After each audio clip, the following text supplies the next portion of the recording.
प्रकाश यानी अंग्रेजी में कहते हैं लाइट। प्रकाश एक प्रकार की ऊर्जा है, ऊर्जा जिससे हम किसी वस्तु को देख सकते हैं। दूसरी वस्तु को देखने में जिस ऊर्जा का इस्तेमाल किया जाता है उस ऊर्जा को कहते हैं प्रकाश ऊर्जा। और प्रकाश की सहायता से ही हम किसी वस्तु को देख पाते हैं। अगर प्रकाश नहीं होगी तो कोई भी वस्तु हमें नहीं दिखेगी। अब देख लीजिए, अगर ये सूरज है, सूरज से हमें प्रकाश मिलता है। चंद्रमा का अपना प्रकाश नहीं, तारा से प्रकाश मिलता है, बल्ब से प्रकाश मिलता है, टॉर्च से प्रकाश मिलता है, मोमबत्ती से प्रकाश मिलता है, दिया से प्रकाश मिलता है, लालटेन से प्रकाश मिलता है। और उसी प्रकाश की सहायता से हम देख पाते हैं। तो हमें प्रकाश रहता है तो कोई वस्तु दिखता है, और प्रकाश नहीं रहता है तो वस्तु नहीं दिखता है। तो आखिर ये होता क्या है कि प्रकाश में दिखता है और प्रकाश नहीं रहता है तो नहीं दिखता है। तो चलिए इसका हम कारण बताते हैं। यहाँ पर कोई वस्तु रखी हुई है, ये सूरज का प्रकाश आई और यहाँ पर ये टकरा गई। टकराने के बाद प्रकाश वापस जाती है, हमारे आंखों तक पहुँचती है। जब किसी वस्तु से प्रकाश आती है और दूसरी वस्तु पर टकराती है, टकराकर हमारी आंखों तक पहुंचती है, तो आंखों तक पहुंचती है इसलिए यह वस्तु दिखाई देता है। अगर प्रकाश की किरण आएगी, उस वस्तु पर टकराएगी, टकराने के बाद हम इस बीच में दीवार घेर देंगे, टकराएगी और टकराकर हमारी आंखों तक नहीं पहुंचेगी, तो हमें वह वस्तु नहीं दिखेगी। उदाहरण के लिए चलिए, प्रकाश तो आ रही है, हर जगह है प्रकाश आ रही है। उस बगल जो पेड़ सब है वहाँ भी प्रकाश पड़ रही है, लेकिन वो प्रकाश टकराकर हमारी आंखों तक नहीं पहुँच रही है, इसीलिए वह वस्तु नहीं दिखाई देती है। यही कारण है कि अंधेरे में जब प्रकाश चूंकि होती नहीं है तो वो किसी वस्तु पर टकराती नहीं है, और टकराने के बाद हमारी आंखों तक नहीं पहुंचती है, इसलिए वह वस्तु नहीं दिखाई देती। अब देखिए, अभी मैंने बताया कि प्रकाश हमें किससे मिलता है, सूरज से मिलता है, तारे से मिलता है, टॉर्च से मिलता है, बल्ब मोमबत्ती से मिलता है। तो जिस वस्तु से भी हमें प्रकाश मिलता है उसे प्रकाश स्रोत कहते हैं। जिस वस्तु से हमें प्रकाश मिलता है उसे प्रकाश स्रोत कहते हैं। तो अब आप लोग अनुमान लगाकर बताइए कि सबसे ज्यादा प्रकाश हमें किस वस्तु से मिलेगी?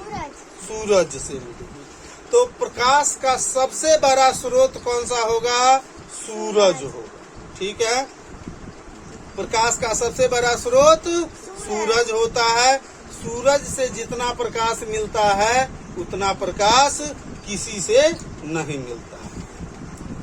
अब मान लीजिए हम बड़ा बड़ा वेपर लाइट जनरेटर लगा देंगे, 100, 200, 500, 1000, 1 लाख भी जनरेटर लगा देंगे, तो जितना ज्यादा प्रकाश सूरज से मिलता है 1 लाख जनरेटर लगा लेने के बाद भी उतना प्रकाश मिलेगा? नहीं मिलेगा। तो इससे पता चलता है कि प्रकाश का सबसे बड़ा स्रोत सूरज होता है। अब जो देखिए, प्रकाश का जो स्रोत इस धरती पर, इस पृथ्वी पर अपने आप उपलब्ध है उसे प्राकृतिक प्रकाश स्रोत कहते हैं। क्या कहते हैं? प्राकृतिक प्रकाश स्रोत कहते हैं। प्रकाश स्रोत 2 प्रकार का होता है। एक होता है प्राकृतिक प्रकाश स्रोत और दूसरा है मानव निर्मित प्रकाश स्रोत। प्राकृतिक प्रकाश स्रोत का मतलब हुआ जो प्रकाश स्रोत इस धरती पर, इस ब्रह्मांड में अपने आप उपलब्ध है, इस प्रकृति ने बनाया है, उस प्रकाश स्रोत को प्राकृतिक प्रकाश स्रोत कहते हैं। जैसे सूरज अपने आप है ना, तारा जो प्रकाश देता है वो अपने आप बना है ना। भगजोगनी वो अपने आप बना है ना। पहले के जमाने में डायनासोरस के मुंह से आग निकलता था, तो आग निकलेगा तो उसमें भी प्रकाश होगा ना। तो जो भी चीज अपने आप इस प्रकृति में प्रकाश देता है उसे प्राकृतिक प्रकाश स्रोत कहते हैं। कुछ प्रकाश स्रोत ऐसे होते हैं जिसे मनुष्य ने बनाया है, जैसे ये मरकरी किसने बनाया है? मनुष्य। बल्ब किसने बनाया है? मनुष्य। लालटेन किसने बनाया है? मनुष्य। दिया किसने बनाया है? मनुष्य। मोमबत्ती किसने बनाया है? मनुष्य। तो जो भी प्रकाश स्रोत मनुष्य ने बनाया है उसे मानव निर्मित प्रकाश स्रोत कहते हैं। ठीक है। अब कुछ वस्तु ऐसी होती है जिसके आर पार प्रकाश गुजर जाती है, जैसे शीशा होता है। ड्राइवर, बस ड्राइवर के आगे में देखते होइएगा प्रकाश आती है, शीशा से गुजर जाती है ना। पानी से प्रकाश गुजर जाती है। तो जिस वस्तु से प्रकाश आर पार गुजर जाती है उस वस्तु को हम कहते हैं पारदर्शी। पारदर्शी प्रकाश पारदर्शी पदार्थ कहते हैं। ठीक है। जिसे प्रकाश आर पार गुजर जाएगी तो आर पार हमें क्या होता है? दिखने लगता है। हा? अगर प्रकाश गुजर जाएगी ना शीशा के आर पार तो शीशा के आर पार हमें दिखेगा। तो जिसके आर पार दिखता है उसे पारदर्शी कहते हैं।